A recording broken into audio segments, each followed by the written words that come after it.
calculate the force required to push the spring together, measure the mass of the magnet, measure the mass of the spring that has to move, calculate the friction, write all that down, and then we'll continue. Now if I were to fire that off. Yes, now measure how much energy it took to, quote, fire that off, write that down, and we'll continue. It will go several feet.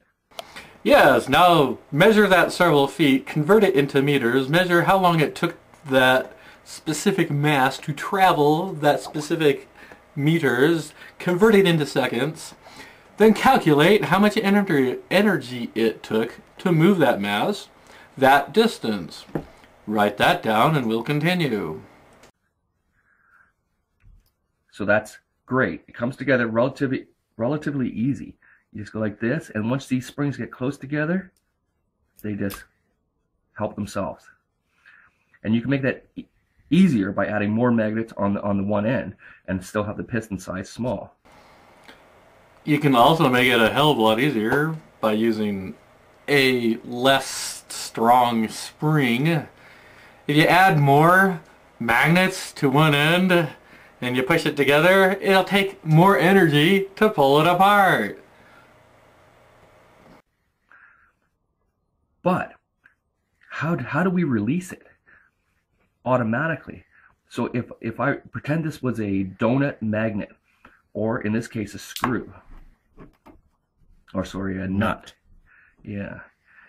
And that goes inside. Now I'm creating an inverse magnetic field. When it comes together, still comes together just as easily, but then automatically wants to bounce apart. Why not use a lighter spring?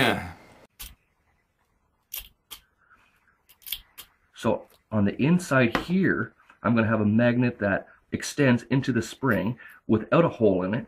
And on this side, I'll have one with a hole in it. So they will come really close together. They should be here in a week or so. And when they come close together, they'll help to pull together, but then they're instantly going to bounce back. Yes, now measure the temperature of your spring. And then take all your figures, add them and subtract them correctly in the correct directions, and you will find the value is negative. See how that bounces back all on its own? And the other way,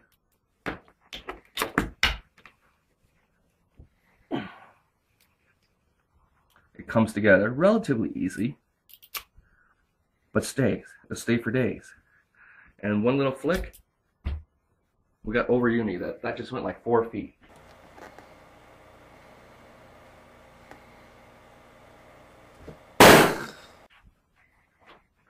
So the mount, my idea is the radial engine, as I told you, concept where it's going to have like 5 magnets, 10 magnets, 15 magnets. And then you need to add a source of energy. And then at the 15 magnet point, it's going to compress, and it pulls to the 20 magnet point per se, and then it's going to pop off and then start all over again. So I'll have 3 of these in a rotor. And then you have to add